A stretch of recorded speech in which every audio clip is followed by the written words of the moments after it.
Hidup TV mempersembahkan Oase Rohani Katolik yang dibawakan oleh para imam Keuskupan Agung Jakarta. Selamat menyaksikan.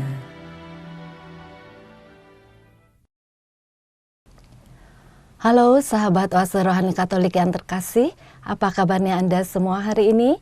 Semoga kita semua dalam keadaan baik dan penuh dengan sukacita.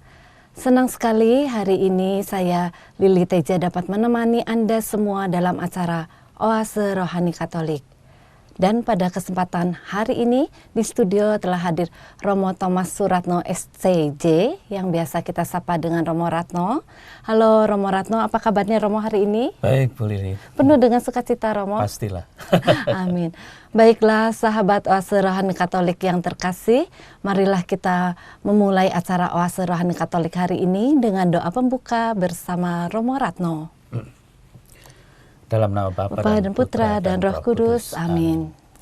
Ya Bapa di surga, kami mengucapkan syukur dan terima kasih kepadamu karena hari ini kami bertemu kembali dalam acara Oase Rohani Katolik. Semoga Engkau memberkati kami sehingga pikiran kami, hati kami benar-benar menerima apa yang Engkau sabdakan dan kami sungguh-sungguh dapat merenungkan, merefleksikan, mencari apa yang menjadi kehendak-Mu di dalam sabda-Mu itu. Semuanya kami tunjukkan kepadamu ya Bapa dengan pengantaran Kristus Tuhan kami. Amin. Bapa dan Putra dan Roh Kudus. Amin. Sahabat Oase Rohani Katolik yang terkasih, marilah sekarang kita menyiapkan hati untuk mendengarkan bacaan liturgi hari ini. Bacaan pertama diambil dari Kitab Ulangan bab 4 ayat 1 dilanjutkan ayat 5 sampai dengan 9. Di padang gurun seberang sungai Yordan, Musa berkata kepada bangsanya, "Hai orang Israel, dengarlah ketetapan dan peraturan yang kuajarkan kepadamu untuk dilakukan, supaya kamu hidup dan memasuki serta menduduki negeri yang diberikan kepadamu oleh Tuhan Allah nenek moyangmu.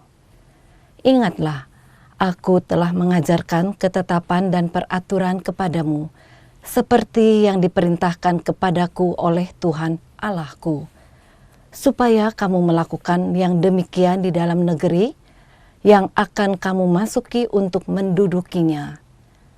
Lakukanlah itu dengan setia, sebab itulah yang akan menjadi kebijaksanaan dan akal budimu di mata bangsa-bangsa." Begitu mendengar segala ketetapan ini, mereka akan berkata, "Memang bangsa yang besar ini adalah umat yang bijaksana dan berakal budi. Sebab bangsa besar manakah yang mempunyai Allah yang demikian dekat kepadanya seperti Tuhan Allah kita, setiap kali kita memanggil kepadanya? Dan bangsa besar manakah yang mempunyai ketetapan dan peraturan demikian adil seperti seluruh hukum yang kubentangkan kepadamu pada hari ini? Tetapi waspadalah dan berhati-hatilah, supaya jangan engkau melupakan hal-hal yang dilihat oleh matamu sendiri itu, dan supaya jangan semuanya itu hilang dari ingatanmu seumur hidup. Beritahukanlah semuanya itu kepada anak-anakmu dan kepada cucu-cucumu serta cicitmu. Demikianlah sabda Tuhan. Syukur kepada Allah.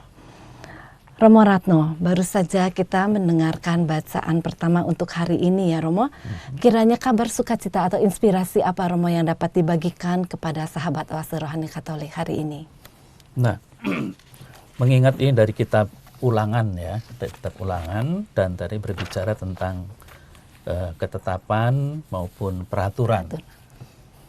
Konteksnya adalah di mana orang-orang Israel itu pada waktu itu, kalau kita mendengar kata-kata di mana dikatakan dengan jelas soal pendudukan, ya, supaya kamu melakukan yang demikian di dalam negeri yang akan kamu masuki untuk mendudukinya. Ini kan seolah-olah ada perang itu. Ya. Seolah ada perang, dan mungkin saja pada waktu itu memang ada perang, dalam arti ini kan dari bangsa yang bersifat nomaden akan memasuki dalam satu daerah tertentu, ya pasti akan menduduki di situ. Iya. Nah, tapi itu memang dengan seizin Tuhan, kan gitu kan. Nah, lalu Tuhan menetapkan peraturan-peraturan, menetapkan ketetapan-ketetapan yang harus ditaati. Nah, kalau itu sungguh ditaati, pasti bangsa Israel pada waktu itu akan menikmati kedamaian, kesejahteraan, kemakmuran. Ya. Tetapi kalau seandainya ketetapan dan aturan-aturan itu tidak, nah kita akan melihat bangsa itu akan mengalami yang sebaliknya. Maka pesannya itu sangat kuat. Tidak hanya kepada bangsa saat itu saja, tetapi juga sampai nanti anak cucunya. Supaya apa? Supaya aturan-aturan itu harus diturunkan. Ya, sehingga kalau itu diturunkan, anak cucu tetap ingat, oh iya, nenek moyang saya itu begini, begitu, dan sebagainya. Taat kepada aturan. Maka mereka pun akan menikmati kedamaian, kesejahteraan yang datang dari Allah. Nah, maka dari itu kalau kita melihat hal seperti itu, jelas bagi kita sebagai orang-orang beriman yang percaya kepada Tuhan, yang namanya ketetapan, peraturan itu penting. Ya, penting untuk ditaati. Kalau kita sungguh taat dengan peraturan-peraturan itu, karena itu berasal dari Tuhan, ya, pasti kita juga akan menikmati kebahagiaan. Tapi ya tergantung, yang namanya manusia kan bukan sempurna. Betul. Manusia penuh kelemahan. Maka seringkali walaupun kita sudah berusaha, tetap saja jatuh bangun dalam dosa. Artinya kita gagal dalam menaati perintah-perintah Tuhan itu. Nah, solusinya apa? Solusinya adalah kita harus terus-menerus berjuang, berusaha, tidak jemu-jemu. Ya. Ada orang yang pesimis, ya, karena sudah lemah, manusia berdosa, nggak bisa apa-apa, ya sudahlah. Nah, berarti ini orang pesimis. Nah, kita justru harus optimis dalam arti dengan kekuatan rahmat Tuhan, kita bisa menjalankan apa yang diberikan Tuhan yang bersifat peraturan dan ketetapan itu. Nah, tinggal nanti bagaimana semangat kita sebagai orang-orang beriman, apakah benar-benar kita mau mencari dan menjalani kehendak Tuhan itu lewat peraturan. Seandainya itu sungguh-sungguh kita usahakan, kita pasti akan mengalami kebahagiaan di dalam Tuhan itu. Nah, kebahagiaan di sini jangan diukur atau dilihat dari segi materi, ya. Jangan hanya diukur dari segi aku senang. Bisa jadi orang menjalankan kehendak Tuhan itu justru mungkin akan menderita, mungkin saja. Tetapi kebahagiaan di sini adalah ukurannya kebahagiaan di dalam Tuhan. Walaupun aku menderita, tapi aku senang karena aku menjalankan kehendak Tuhan. Kurang lebih seperti itu. Kalau kita mau menimba inspirasi dari kitab Ulangan itu, berarti ketetapan peraturan itu penting untuk dijalankan. Ya, dengan menaati ketetapan atau aturan yang Tuhan berikan kepada kita, hendaknya kita sebagai manusia juga bisa melaksanakannya dengan baik, ya Romo ya. Tapi namanya manusia, Romo, kita sering jatuh dalam dosa. Kadangkala kita tidak dapat mengikuti ketetapan atau aturan yang telah Tuhan berikan kepada kita. Mungkin Romo bisa memberikan tips kepada kita bagaimana supaya kita paling tidak bisa berusaha untuk dapat menepati atau mengikuti aturan dan ketetapan Tuhan itu, Romo. Begini, jadi apa yang diberikan Tuhan kepada manusia yang berupa ketetapan dan aturan itu, menurut kacamata Tuhan, manusia bisa menjalankan itu. Asal manusia itu tidak mengandalkan kekuatannya sendiri. Justru di sini diingatkan manusia supaya kamu dapat menjalankan itu, kamu sebagai orang beriman harus bergantung pada rahmat Tuhan. Nah, kalau orang bergantung pada rahmat Tuhan, dia bisa mencapai itu. Tetapi kalau mengandalkan dirinya sendiri karena kita adalah lemah, orang berdosa, tidak akan tercapai itu.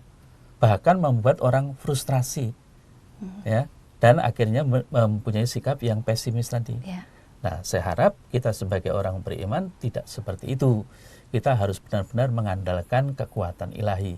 Justru dengan kekuatan ilahi itulah kita selalu didorong, disupport, dimampukan untuk mencari dan menemukan kehendak Tuhan di dalam aturan-aturan itu. Gitu. Ya Romo, dalam bacaan tadi ini mengatakan bahwa nilai dan tradisi yang diajarkan Musa kepada bangsa terpilih itu bersumber dari Allah sendiri ya Romo ya. Yang mana itu termuat di dalam mungkin 5 kitab Taurat ya Romo ya. Iya. Ya, memang kalau itu mengacu pada kitab Taurat ada 5 kitab pertama dalam Perjanjian Lama. Ya, nah, mungkin ada orang-orang yang mengatakan ya, mungkin kalau kita membaca dalam Injil itu menjadi lebih jelas bagaimana perbandingannya, seolah-olah bahwa Taurat itu rendah nilainya dibandingkan dengan hukum kasih, kan gitu ya. Ya. Nah, lalu seolah itu sudah ditinggalkan. Padahal kita kalau membaca dalam Perjanjian Baru, Yesus tidak meniadakan itu, ya, justru melengkapi, kan begitu. Nah, justru di sini mau ditunjukkan betapa pentingnya aturan yang datang dari Tuhan itu. Ya, kita jangan menyia-nyiakan itu. Justru dengan menaati kita benar-benar sungguh-sungguh menjadi orang beriman, ya, karena itu sumbernya dari Allah sendiri. Nah, permasalahan kemudian yang namanya aturan dan ketetapan itu kan tumbuh berkembang dalam tradisi. Betul. Ya. Nah, dalam tradisi itu kan bisa bermacam-macam permasalahannya yang muncul. Ada orang yang begitu taat. Karena taat, maka menambah hal-hal supaya ini benar-benar ditaati. Padahal itu nggak perlu. Ya. Tapi, nah kemudian yang terjadi apa? Yang terjadi yang aturan-aturan yang ditempelkan itulah yang selalu diperhatikan. Yang intinya tidak. Ya. Nah, kalau ini terjadi memang akhirnya seringkali kita dengar bahwa wah, tradisi itu bisa saja merusak ajaran, kan gitu ya, hukum-hukum itu. Betul. Tidak sebenarnya. Asal kita sungguh-sungguh tahu persis mana yang hukum Tuhan sungguh-sungguh, mana yang tambahan, di mana orang mengharapkan dengan tambahan itu hukumnya bisa ditaati 100%, kan gitu kan. Padahal seringkali orang tidak sampai pada aturannya, tapi hanya pada apa ya namanya itu, entah itu kisi-kisi atau apa namanya, supaya itu dijalankan. Orang berhenti di situ. Ya. Nah, maka dari itu seringkali orang tidak sampai pada kenyataan bahwa dia sungguh taat kepada aturan itu. Ya. Ya. Nah, di mana di sini ya Romo, kalau di ayat yang ke-9 kan dikatakan, tetapi waspadalah dan berhati-hatilah supaya jangan engkau melupakan hal-hal yang dilihat oleh matamu sendiri itu, dan supaya jangan semuanya itu hilang dari ingatanmu seumur hidup. Beritahukanlah semuanya itu kepada anak-anakmu dan kepada cucu-cucumu serta cicitmu. Nah, sepertinya ini supaya nilai-nilai tradisi ini tidak terhenti di dalam satu generasi saja ya Romo ya, yang harus dilanjutkan secara turun-temurun. Nah, bagaimana hal ini bisa kita lakukan pada zaman sekarang ini Romo? Nah, disinilah persoalannya. Ya, tadi saya mengatakan bahwa hukum itu tumbuh berkembang dalam tradisi. Nah, tradisi yang mana? Menurunkan hukum-hukum itu kepada anak cucu, cicit. Ya. Ya, nah, ketika kita menurunkan, kadang-kadang kita menambahi kan gitu, supaya anak cucu itu sungguh-sungguh taat. Ya, nah, dalam perkembangan akhirnya anak cucu itu tidak sampai pada yang pokok, tetapi yang tidak pokok itu yang dia sungguh-sungguh dijalankan supaya hukumnya itu terjaga. Tapi hanya menjaga hukum, tidak menjalankan hukum, kan begitu. Ya. Nah, maka dari itu di sini kalau diingatkan bahwa jangan engkau melupakan hal-hal yang dilihat oleh matamu sendiri. Ingat, kalau saya orang tua, saya menjalani hukum itu, ketetapan itu sesuai dengan perintah Tuhan. Nah, lalu ini saya wariskan kepada anak cucu saya supaya dikatakan jangan hilang dari ingatan seumur hidup. Nah, tentu saya akan, kalau dulu orang belajar itu ada dengan sistem di drill, ya, terus menerus, terus menerus, ya. Bahkan dalam tradisi Yahudi juga bukan mengedrill namanya, tetapi selalu diingatkan. Maka seringkali menulis sesuatu sehubungan dengan hukum atau perintah Tuhan diikatkan di kepala umpamanya. Seperti itu. Nah, itu untuk apa? Ya ini, ya, supaya anak cucu itu ingat.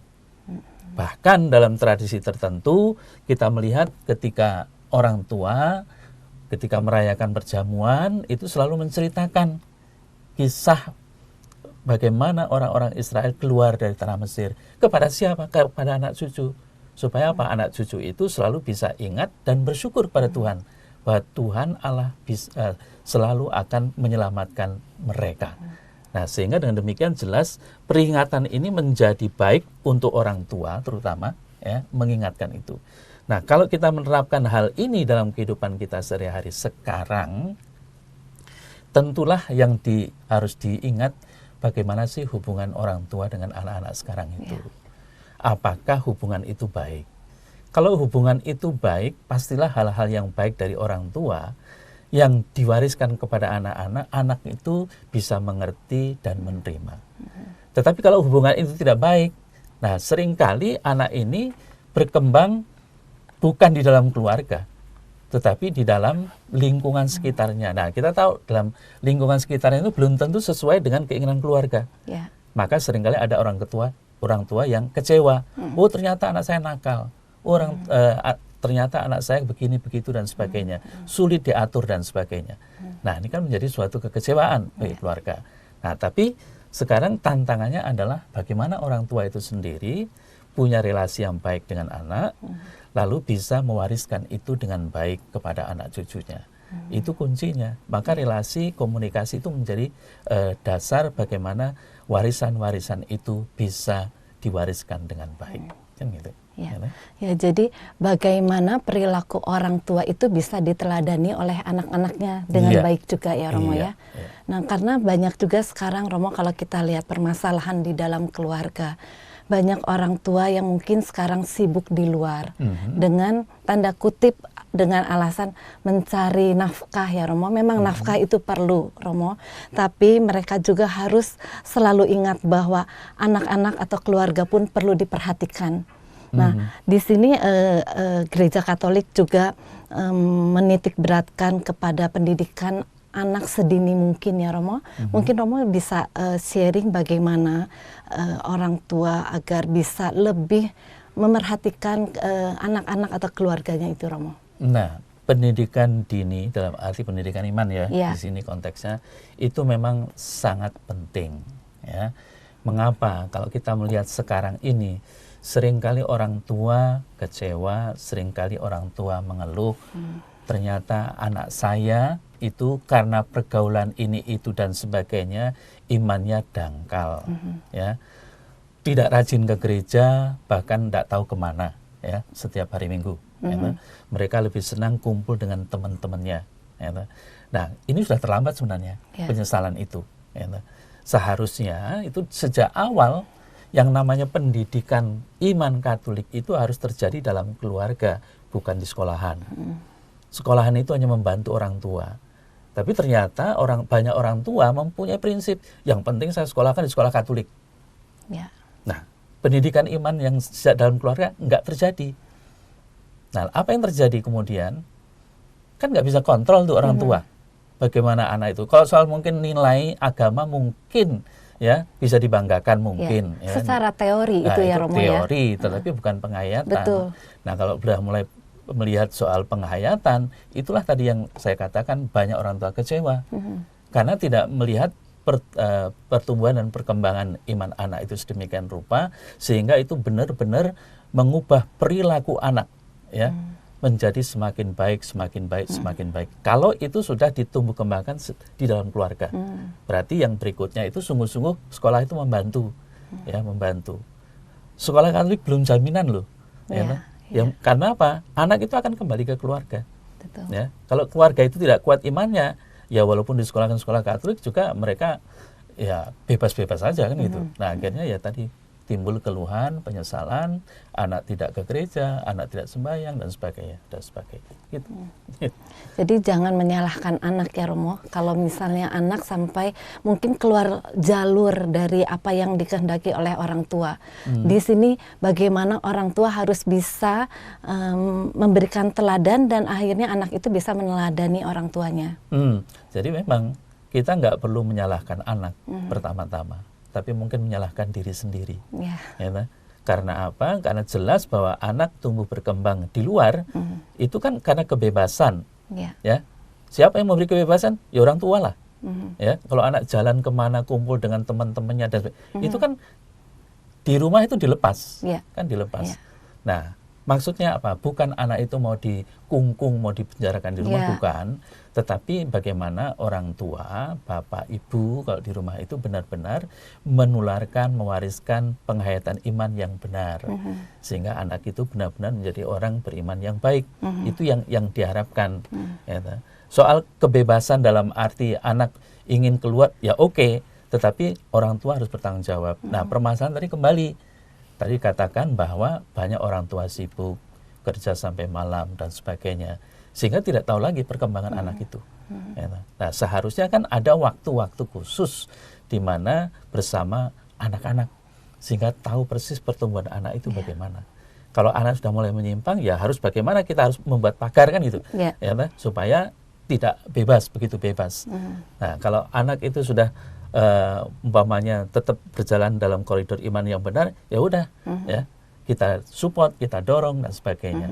Nah, kalau ini terjadi, saya yakin kita punya harapan keluarga-keluarga, khususnya anak-anak itu akan tumbuh berkembang seturut apa yang kita inginkan, ya tentu dalam koridor iman, ya menjadi orang beriman yang sejati. Ya, saya boleh sharing sedikit ya Romo. Seperti dalam keluarga saya menetapkan seperti ini Romo. Walaupun anak saya sudah besar, sudah umur 28 tahun, tetapi sampai saat ini pun saya memberi aturan kepada anak-anak bahwa setiap kali mereka akan pergi, mereka harus lapor, harus bilang kepada kami orang tua. Misalnya walaupun kami tidak ada di rumah, mereka paling tidak bisa memberi pesan gitu bahwa dia akan pergi kemana. Nah, tapi anak pernah tercetus, anak-anak tuh mengatakan, "Mami, kita udah gede kok masih harus melakukan hal ini," dia bilang. Saya bilang mengatakan, "Ini tetap Mami mau kamu lakukan, karena bagaimanapun kita sebagai orang tua itu akan merasa khawatir dengan misalnya anak pergi kemana kita tidak tahu gitu Romo." Dan saya memberi pengertian kepada anak-anak, akhirnya mereka bisa mengerti dan hal itu tetap mereka lakukan walaupun mereka sudah tumbuh dewasa gitu Romo. Bukan dalam arti kita ingin mengekang mereka, tapi kita ingin memberikan sesuatu hal yang terbaik untuk anak-anak kita gitu ya Romo. Bah, saya pikir kebiasaan yang baik itu harus diteruskan. Ya, masalahnya kan bukan soal harus tahu kemana, tetapi permasalahan adalah dalam komunikasinya. Ya, bagaimana orang tua dengan anak. Dalam keluarga kan lebih tenang kalau kita tahu kemana anak itu pergi. Tetapi juga sebaliknya, anak juga tahu kalau orang tuanya kesini kesana. Walaupun ada hal-hal tertentu yang mungkin tidak perlu tahu, tetapi yang jelas saya katakan tadi ini persoalan komunikasinya bagaimana. Komunikasi bisa lewat HP juga, bisa lewat kertas, bisa macam-macam hal. Kalau seandainya nggak sedang di rumah, masa harus nunggu orang tua pulang kan nggak mungkin. Ya pasti ada sarana yang lain. Sama dengan kami umpamanya dalam komunitas pastoran, itu selalu kalau mau pergi harus tulis ke sana, kan? Supaya apa? Romo yang lain tahu kemana. Kan belum tentu waktu itu romonya semua ada di pastoran. Demikian juga mungkin ada karyawan yang ditanya orang atau di umat yang lain, ada sekretariat tanya kemana romonya. Lihat saja di papan itu udah jelas. Nah, hanya permasalahan kemudian seringkali begini. Apa yang ditulis di situ itu bukan segala-galanya. Ya, mengapa? Yang namanya komunikasi itu kan yang terbaik kalau kita ngomong. Ya, bertatap muka, ngomong, sehingga ada relasi personal di situ. Bukan pokoknya yang penting saya tulis di sana. Ya. itu saya tulis di situ kalau saya nggak ada yang lain, ya, supaya orang tidak bingung. Nah, tapi kadang-kadang terjadi ya itu tadi, ya, ada orangnya nggak ngomong, bles gitu aja, yang penting saya SMS, yang penting saya WA. Ya, mengapa? Apakah nggak berani ngomong? Ya, memang mungkin saja orang tua mungkin akan menasihati, kalau mau ke sana mungkin akan orang tua mengatakan jangan terlalu larut malam, ya, kalau mau ke teman-teman belajar bersama kan gitu kan. Atau mungkin juga kalau mau ke tempat tertentu, "Bu, jangan ke sana saja. Karena tempat itu begini begitu." Kan memberi masukan. Masukan kepada itu. Soal nanti anak itu kemudian berpikir, "Oh ya baik." Syukurlah. Kalau enggak mungkin dia punya pemikiran sendiri, mungkin dia akan mengutarakan alasannya apa kan gitu kan. Nah, jadi jelas di situ ada komunikasi yang baik. Ya, kalau ada komunikasi yang baik, saya pikir apa-apa yang kita rasakan itu bisa kita wariskan kepada dia, ya, dan dia juga bisa menerima dengan lapang dada. Ya, akhirnya ya menjalani apa yang menjadi kebiasaan kita kan itu. Ya, ya. Nah, Romo, sekarang di gereja Katolik juga kita mempunyai tradisi Kristiani ya, Romo ya. Misalnya seperti kita ada doa malaikat Tuhan setiap pukul 6, pukul 12, pukul 18 gitu ya, kita lakukan. Kebiasaan untuk berdoa sebelum dan sesudah makan. Nah, bagaimana kita bisa menerapkan hal ini, Romo? Pengalaman saya dulu ketika mau menjadi Katolik, harus menghafal semua doa harian, ya, dan itu memang harus hafal dulu. Nah, saya pikir sekarang enggak, ya, baik itu katekumen maupun anak-anak dalam keluarga, apa yang dicari kalau suruh berdoa? Ya puji syukur, ya HP, nyontek kan gitu, ya, Romo. nyontek begitu, tidak hafal lagi. Maka ketika spontan suruh mimpin malaikat Tuhan, tidak hafal, ya, bahkan mungkin tidak tahu. Nah, berarti apa? Ada warisan-warisan tertentu dalam gereja yang sekarang sudah tidak diwariskan lagi, sehingga anak-anak itu tumbuh berkembang dewasa sebagai orang Katolik, tetapi warisan-warisan iman itu, ya, dalam hal ini devosi-devosi itu tidak terjadi. Ya. Nah, tentu gereja itu selalu mengingatkan, ya, ini tradisi baik, hendaknya itu dilakukan. Ya. Tapi kan ternyata mana? Kalau dulu umpamanya saja sehubungan dengan malaikat Tuhan, ada lonceng gereja berbunyi, dimanapun orang itu berlutut, lalu malaikat Tuhan. Ya. Nah, itu dalam konteks Eropa. Ya. Nah, demikian juga di Indonesia sebenarnya dulu itu orang tahu malaikat Tuhan, maka dia akan mendoakan itu. Walaupun tidak ada lonceng, karena seringkali gereja-gereja tertentu di Indonesia nggak punya lonceng. Nah, dengan kenyataan seperti itu, memang ini bisa menggerogoti, ya, bisa menggerogoti keadaan itu, sehingga orang lupa akan doa malaikat Tuhan itu. Tapi saya pikir sekarang pun, ya, karena toh itu tetap akan dimuat dalam buku-buku doa Katolik, ya, perlu itu ditanamkan kepada anak-anak sehingga umat kita itu semakin mengerti sebenarnya ini apa, apalagi ditambah dengan katekesenya tentang malaikat Tuhan ini doa apa, untuk apa, ya, mengapa harus jam 6 pagi, jam 12 siang, jam 6 sore, semacam itu. Nah, kalau itu dikatekesakan dengan baik, anak sadar. Oh, kalau sadar, oke, baik, coba laksanakanlah gitu. Karena itu bisa didoakan secara pribadi, bisa juga bersama-sama. Ya, hendaknya kita selalu mengingat ketetapan dan hukum Tuhan serta meneruskannya kepada anak cucu. Romo Ratno, kita akan jeda sejenak untuk merenungkan apa yang telah disampaikan oleh Romo Ratno tadi. Kita akan jumpa kembali di sesi yang kedua dalam acara yang sama, Oase Rohani Katolik. Hidup TV mempersembahkan Oase Rohani Katolik yang dibawakan oleh para imam Keuskupan Agung Jakarta. Selamat menyaksikan. Halo sahabat Oase Rohani Katolik yang terkasih, jumpa kembali kita dalam acara Oase Rohani Katolik di sesi yang kedua. Anda masih ditemani oleh Romo Thomas Suratno SCJ yang biasa kita sapa dengan Romo Ratno, dan saya Lili Teja. Bagi saudara-saudari yang terkasih, jika Anda mempunyai pertanyaan atau ingin sharing iman, Anda dapat mengirimkannya ke nomor 0822 1036 1555 atau dapat juga mengirimkannya melalui email ke alamat email kami di orkkaj@yahoo.com. Romo Ratno, sebelum kita memulai acara Oase Rohani Katolik di sesi yang kedua ini, kiranya Romo berkenan untuk mengulang sedikit, Romo, apa yang telah disampaikan dari sesi yang pertama tadi. Baik, tadi dalam sesi yang pertama kan kita mendengar dari kitab Ulangan yang berbicara tentang perintah dan ketetapan. Nah, tentu dalam konteks hukum Taurat. Ya. Nah, ini menyambung dengan apa yang nanti akan kita dengar dalam bacaan Injil. Ya. Karena Injil juga akan berbicara tentang hukum Taurat itu. Sejauh mana hukum Taurat itu harus kita jalankan. Nah, kalau itu nanti nyambung, kita akan ngerti, oh, yang terpenting di sini bukan apa, tetapi ini hukum Tuhan.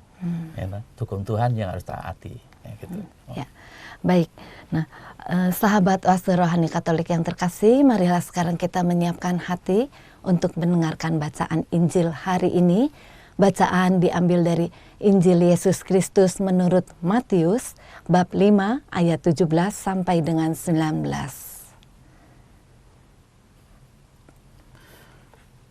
Dalam khotbah di bukit, Yesus berkata kepada murid-muridnya, "Janganlah kamu menyangka bahwa aku datang untuk meniadakan hukum Taurat atau kitab para nabi. Aku datang bukan untuk meniadakannya, melainkan untuk menggenapinya. Karena aku berkata kepadamu, sungguh, selama belum lenyap langit dan bumi ini, satu iota atau satu titik pun tidak akan ditiadakan dari hukum Taurat sebelum semuanya terjadi. Karena itu, siapa yang meniadakan salah satu perintah Taurat sekalipun yang paling kecil dan mengajarkannya demikian kepada orang lain, ia akan menduduki tempat-tempat yang paling rendah di dalam kerajaan surga. Tetapi siapa yang melakukan dan mengajarkan segala perintah Taurat, ia akan menduduki tempat yang tinggi di dalam kerajaan surga." Demikianlah Injil Tuhan. Terpujilah Kristus. Romo Ratno, kiranya Romo dapat membagikan apa yang dapat menjadi inspirasi bagi kita semua, Romo, dari bacaan Injil hari ini. Nah, seperti yang tadi saya katakan di dalam pengantar ya, dalam pengantar sebelum Injil tadi, ini kan berbicara tentang hukum Taurat. Lalu dalam seksi yang pertama tadi sudah saya singgung juga, bahwa seolah-olah hukum Taurat itu lebih rendah daripada nanti hukumnya Yesus. Ini bagaimana hubungannya sebenarnya? Nah, dikatakan bahwa Yesus itu dengan jelas mengatakan, janganlah kamu menyangka, ya, aku datang bukan untuk meniadakannya. Itu harus diingat, ya, tidak menyediakan, melainkan untuk menggenapinya. Nah, kalau kita mengingat hal semacam itu, dikatakan tidak menyediakan, tetapi menggenapinya, ini sungguh-sungguh mau menunjukkan betapa berharganya hukum Taurat itu. Ya, sungguh berharganya. Hanya permasalahan kemudian, kalau dikatakan menggenapinya, ini ada sesuatu yang kurang. Ya, itu tetap baik, tetapi ada yang kurang. Nah, apa yang kurang? Nah, kalau kita begini, umpamanya saja, kita ambil 10 perintah Allah. Ya, nah? Jangan membunuh, jangan mencuri, jangan bersaksi dusta. Itu kan bagus semua. Ya, nah, tapi kadang-kadang orang itu kan berpikir begini, dengan menjalankan itu semua maka saya selamat. Belum tentu. Ya, bisa jadi orang tidak mencuri, tapi korupsi, bisa jadi. Ya, bisa jadi orang tidak membunuh orang, tetapi bisa membuat orang itu menderita. Itu suatu tindakan-tindakan yang berlawanan dengan kasih. Nah, justru Yesus di sini, kalau dikatakan menggenapinya, dia sungguh-sungguh melihat mana yang terpenting, sehingga itu yang harus didahulukan. Kalau Yesus selalu dikatakan mengajarkan hukum kasih, ya, hukum kasih itulah sebenarnya menjadi dasar dari hukum Taurat, tetapi itu sering kali dilupakan. Maka orang hanya sampai pada luarnya saja, tidak sampai pada intinya. Nah, kalau kita sadar bahwa pada intinya itu soal kasih, harus dilihat tuh semua aturan itu. Ya.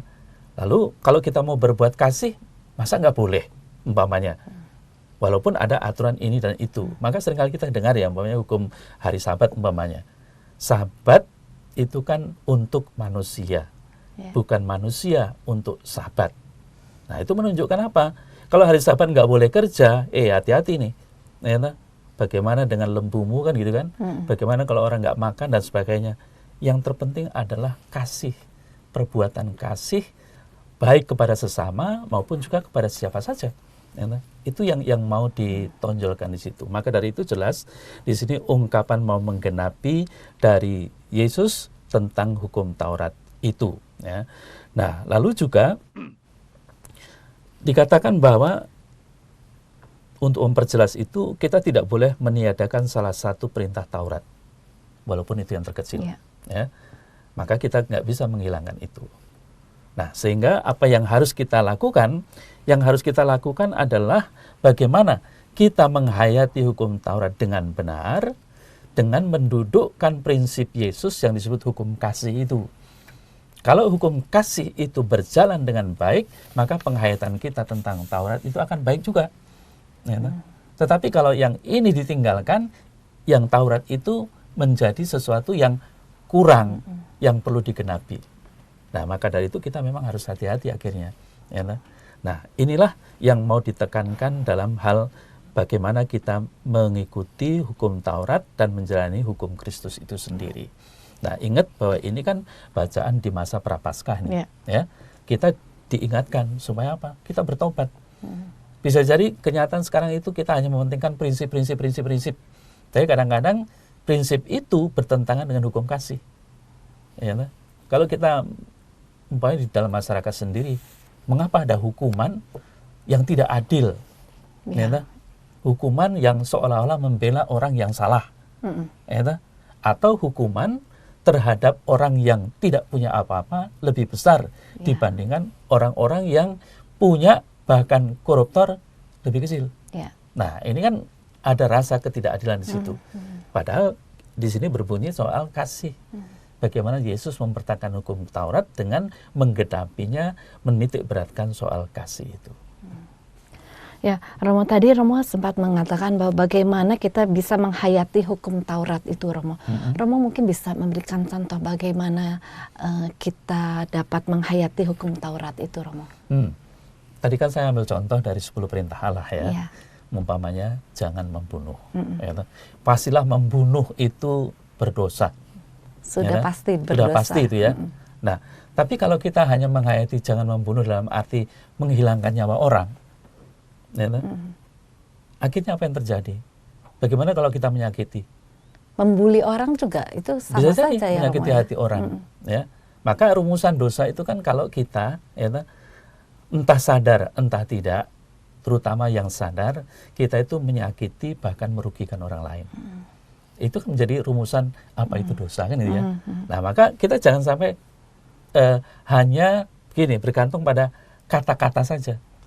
Jangan membunuh berarti yang penting tidak menghilangkan nyawa orang lain. Kan begitu. Nah, sama umpamanya perintah kita tahu nih tentang Yesus yang mengatakan berzina, ya. Dan Yesus mengatakan apa? Laki-laki yang melihat, baru melihat saja sudah berzina di dalam hatinya. Nah, jadi ada apa di sana? Jadi bukan hanya sekedar berzinahnya, tetapi hati orang bagaimana melihat kenyataan itu. Kalau itu sudah terjadi di dalam hatinya, maka dia berzina dalam hati. Berarti kan lebih berat ya, kenyataan itu. Nah, disinilah kita harus hati-hati. Maka kalau kita mulai mempraktekkan hukum-hukum itu, sekali lagi, jangan lupa hukum kasihnya itu. Ya, kalau hukum kasih itu hilang, ya itu hanya dangkal saja. Nah, ya, jadi dalam kehidupan kita itu, kita harus patuh ya Romo akan hukum kasih, dan juga bagaimana kita bisa memprioritaskan pilihan kita, mana yang memang perlu kita lakukan yang baik, itu yang dapat kita lakukan terlebih dahulu gitu ya Romo. Jadi kita sebagai orang beriman, umat Kristiani, itu kan selalu katakan didorong untuk tindakan-tindakan kasih. Ya. Ya, entah itu pelayanan, entah itu membantu orang, entah itu secara karitatif atau mungkin juga memberdayakan orang supaya orang sungguh-sungguh hidup dengan bahagia. Bahkan kita seringkali berdoa supaya kita ini menjadi tangan-tangan kasih Allah, kan itu ya. Ya. Supaya orang lain merasakan kasih Allah itu sendiri. Nah, dengan demikian menjadi jelas bahwa titik berat dari apa yang harus kita lakukan, bagaimana kita menyalurkan kasih Allah itu kepada sesama kita. Lewat bisa macam-macam, dengan pekerjaan, dengan bantuan, dengan apapun kita bisa lakukan itu. Tergantung kita mau atau tidak melaksanakan itu. Nah, seringkali kan orang itu justru sangat begini ya, umpamanya tindakan pelayanan, mau melayani, tetapi dengan syarat. Ya, padahal yang namanya pelayanan ini tanpa syarat sebenarnya. Harus tulus ya. Harus Romo. tulus. Itu pertama-tama. Nah, kalau orang itu melayani dengan tulus, nah ini yang diharapkan. Tapi kalau sudah dengan syarat, waduh, ini repot ini. Namanya udah bukan pelayanan, Romo ya. Ya, pelayanan bersyarat. Kan gitu. Ya. Itu. Jadi ya dalam hal ini memang kita harus melihat kenyataan bahwa apa yang harus kita lakukan itu. Maka dari itu memang ini bukan sesuatu yang gampang. Ya. Ya. Tapi ya ini tergantung sekali lagi kita mau atau tidak mau. Bukan soal mampu atau tidak mampu ya. Bagaimana niat kita? Bagaimana niat kita, itu yang terpenting. Kalau niat kita itu ada, ya kita lakukan. Kan gitu. Mungkin banyak tantangan ya. Kita melakukan begitu, orang lain mulai kritik macam-macam. Ya. Ya, padahal kita yang penting saya berbuat baik. Kalau saya berbuat baik, ya mengapa saya harus gembar-gemborkan? Yang penting saya jalankan. Ya, nah, yang penting juga kalau orang mulai mengkritik, ya cobalah kamu juga berbuat baik, kan begitu. Jangan kemudian malah melarang orang, malah mengejek orang dan sebagainya. Kita melakukan ini dengan tulus. Kan? Ya, seperti di Injil kita hari ini di Matius ya Romo, bab 5 yang ayat yang ke 19 yang terakhir dikatakan, tetapi siapa yang melakukan dan mengajarkan segala perintah Taurat, ia akan menduduki tempat yang tinggi di dalam kerajaan surga. Romo bisa menjelaskan mengenai ayat ini, Romo? Nah, ini gambaran tentang kerajaan surga. Ya, gambaran tentang kerajaan surga itu tidak terlepas dari gambaran manusia tentang kerajaan surga itu sendiri. Jadi kerajaan surga seolah-olah dibayangkan seperti dunia ini. Ya, di dunia ini di mana ada tingkat-tingkat. Ya, maka kalau orang yang hebat, ya, artinya yang sungguh-sungguh saleh, dia akan menduduki tempat yang tinggi. Ya, kalau yang tidak akan menduduki tempat yang rendah, kan seperti itu. Nah, apakah kenyataan seperti itu? Karena apa? Karena dalam kerajaan Allah itu, ya, ingat perumpamaan tentang perjamuan di mana ada tamu-tamu yang duduk pertama ke depan, ya, yang lain di belakang. Tiba-tiba si tuan rumah itu mengatakan yang di depan itu silahkan ke belakang, ya, lalu yang belakang tiba-tiba suruh ke depan. Nah, intinya apa? Ini bukan soal sopan santun, bukan soal etika, tetapi soal bagaimana di dalam kerajaan Allah itu yang berhak mengatur itu Tuhan, bukan manusia. Nah, ini seringkali orang berpikiran seperti dunia ini yang mengatur manusianya, kitanya. Padahal tidak. Yang berhak mengatur itu adalah Tuhan. Mengapa? Tahu nih si A ini siapa, si B itu siapa, si C itu siapa. Ya, tapi semua masuk dalam kerajaan surga.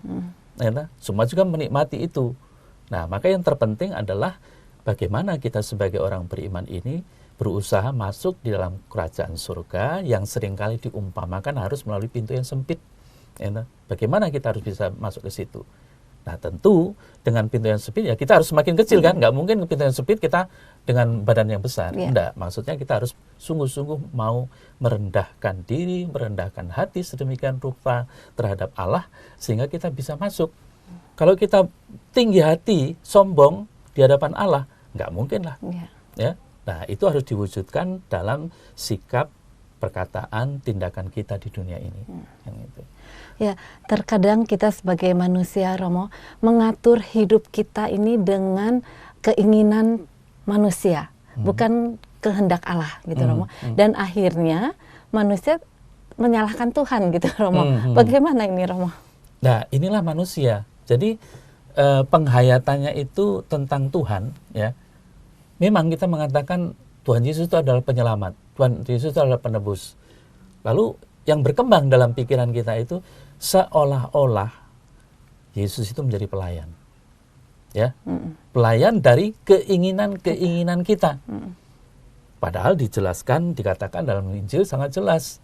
Dia adalah guru, dia adalah Tuhan, dia adalah raja. Bayangkan kalau dia mengatakan raja, lalu memerintah.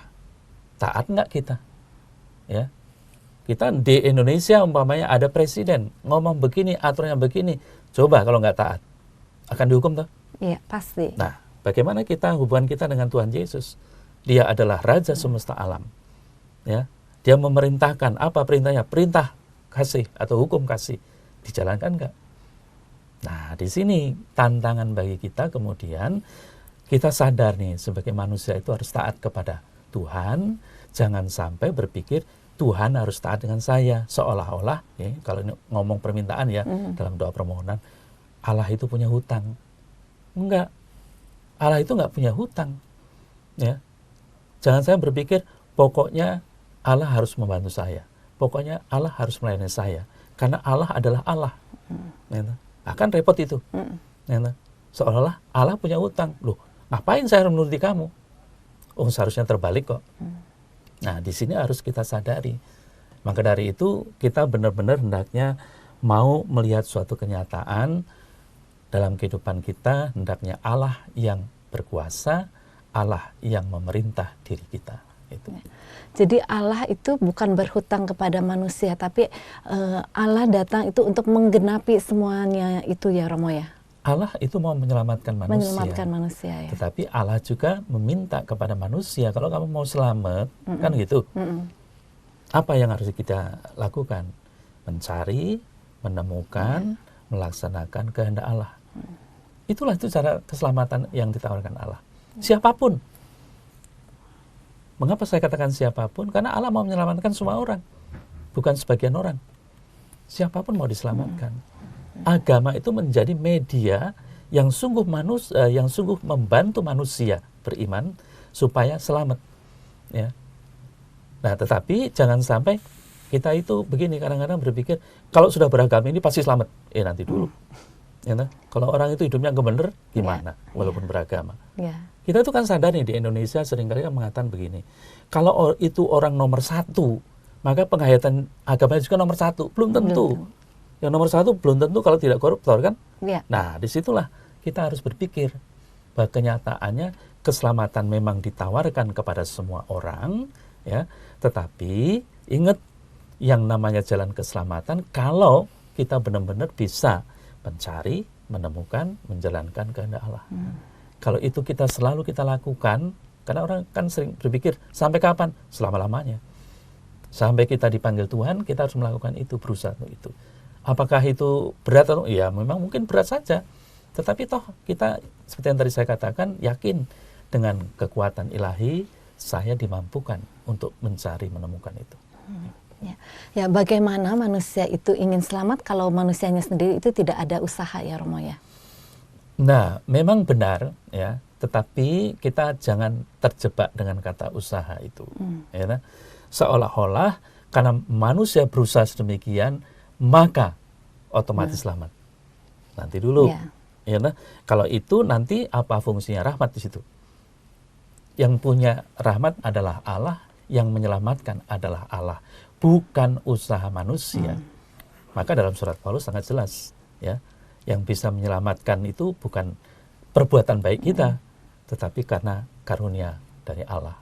Ya, nah, memang dikatakan bahwa dalam surat Yakobus kan jelas itu dikatakan iman tanpa perbuatan pada hakikatnya mati atau sia-sia kan begitu. Nah, ingat tapi di situ kan dikatakan perbuatan ya, tanpa perbuatan mau menunjukkan apa? Bahwa kamu beriman. Nah, kalau kamu beriman ya ungkapkanlah imanmu. Wujudkanlah dalam tindakan tertentu. Kan begitu. Nah, tapi itu sebagai ungkapan. Nah, sebagai ungkapan.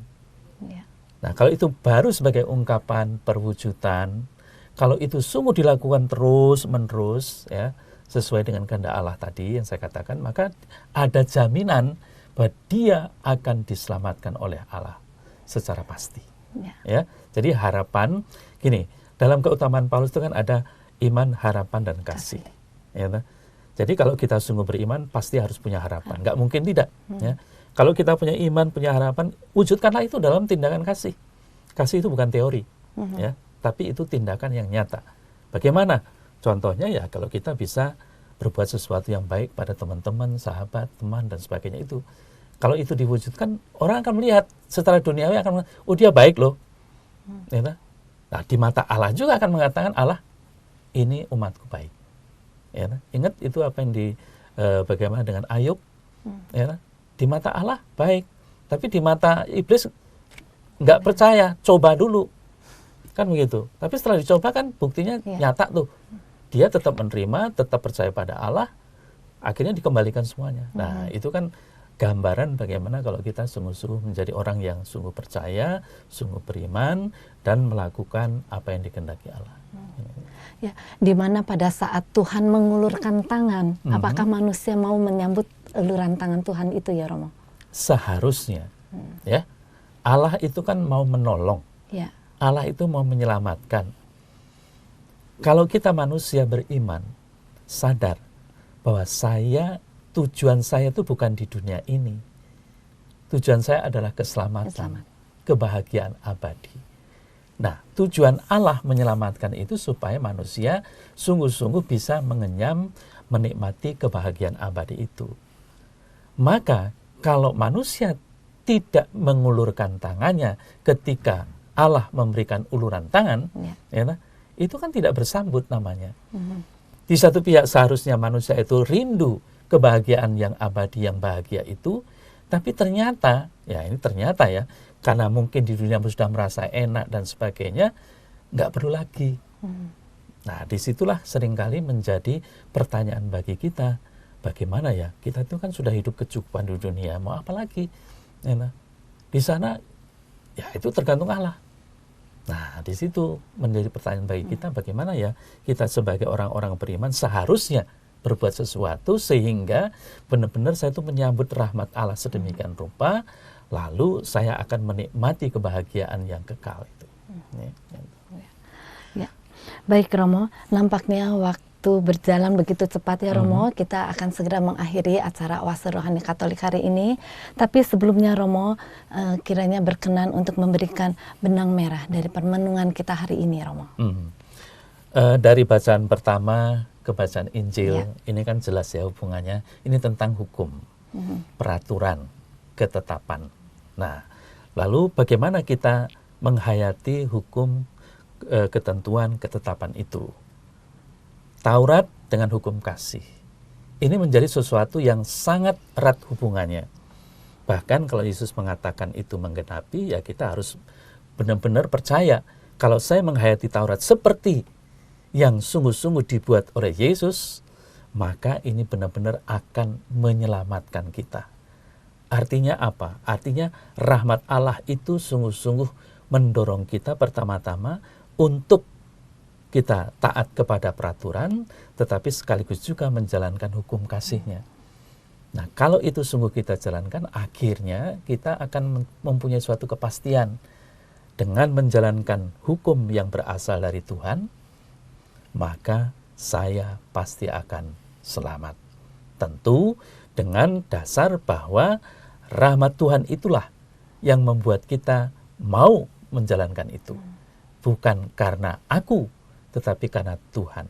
Karena segala sesuatu yang baik itu berasal dari Tuhan. Itu. Ya. Allah ingin hidup manusia menjadi sempurna seperti pengikut Kristus. Kita dipanggil untuk ikut ambil bagian dalam karya Tuhan, yaitu menggenapi dan menyempurnakan segalanya. Sahabat Oase Rohani Katolik yang terkasih, kita akan menutup acara Oase Rohani Katolik hari ini dengan doa penutup bersama Romo Ratno. Dalam nama Bapa dan Putra dan Roh Kudus. Amin. Ya Allah Bapa di surga, kembali kami bersyukur kepadamu. Setelah kami mendengarkan firman-firman-Mu, kami sungguh-sungguh tersentuh bahwa segala sesuatu yang Kau turunkan kepada kami, berbentuk hukum, peraturan, ketetapan, sungguh-sungguh kami sebagai orang beriman seharusnya menjalankan itu semua. Terlebih sebagai orang-orang Kristiani, tentu penggenapan hukum Kristus itu menjadi puncak bagaimana kami harus menjalankan ketetapan-Mu. Karena kami yakin Dia, Putra-Mu sendiri, merupakan kegenapan akan hukum kasih-Mu. Dan semoga kami semua yang ada di studio maupun pendengar serta pemirsa di rumah atau dimanapun sungguh-sungguh diberkati oleh Allah ketika sungguh-sungguh menjalankan apa yang diperintahkan Allah kepada kita semua. Maka dari itu, saudara-saudari yang terkasih, marilah kita memohon berkat Tuhan. Tuhan bersamamu dan bersama rohmu. Semoga kita semua diberkati oleh Allah yang Maha Kuasa, Bapa dan Putra dan Roh Kudus. Amin. Terima kasih Romo Ratno untuk permenungan yang telah disampaikan pada hari ini. Kiranya apa yang telah disampaikan oleh Romo Ratno dapat memberikan semangat, inspirasi, dan sukacita bagi kita semua. Akhir kata Romo Thomas Suratno, SCJ, dan saya Lili Teja, mohon pamit undur diri. Marilah kita amalkan Pancasila. Kita berhikmat, bangsa bermartabat. Demikianlah oase rohani Katolik yang dibawakan oleh para imam Keuskupan Agung Jakarta. Tuhan memberkati.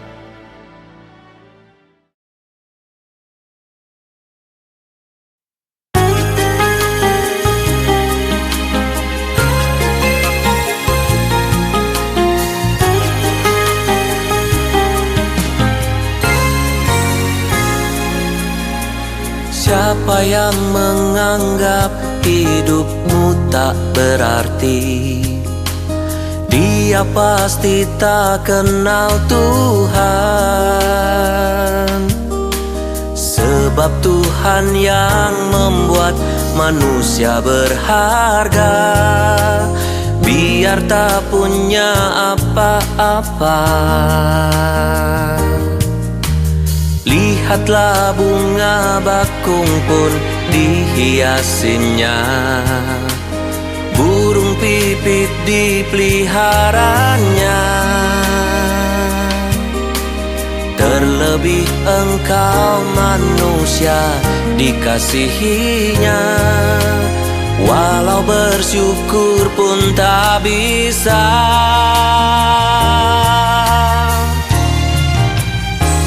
Bahkan rambutmu pun dapat dihitungnya, hari hidupmu dikenalnya. Biarkan Dia berkuasa atas hidupmu, yang berharga di hadapannya.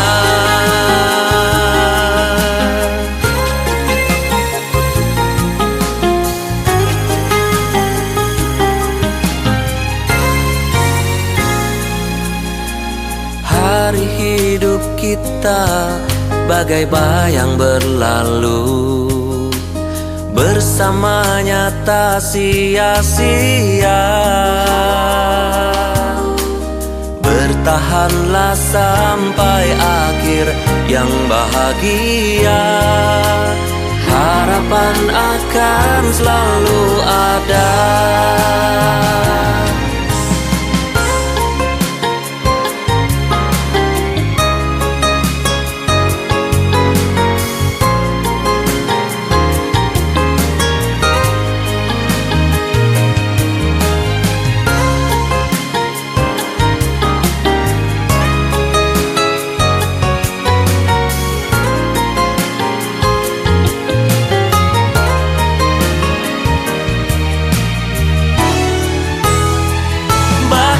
Rambutmu pun dapat dihitungnya, hari hidupmu dikenalnya.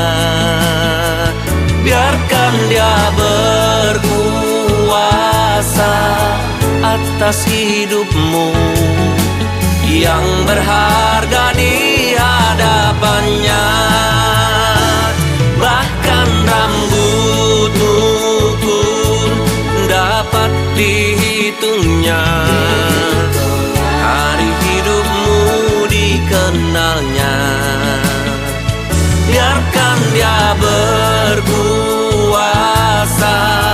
atas hidupmu, yang berharga di hadapannya.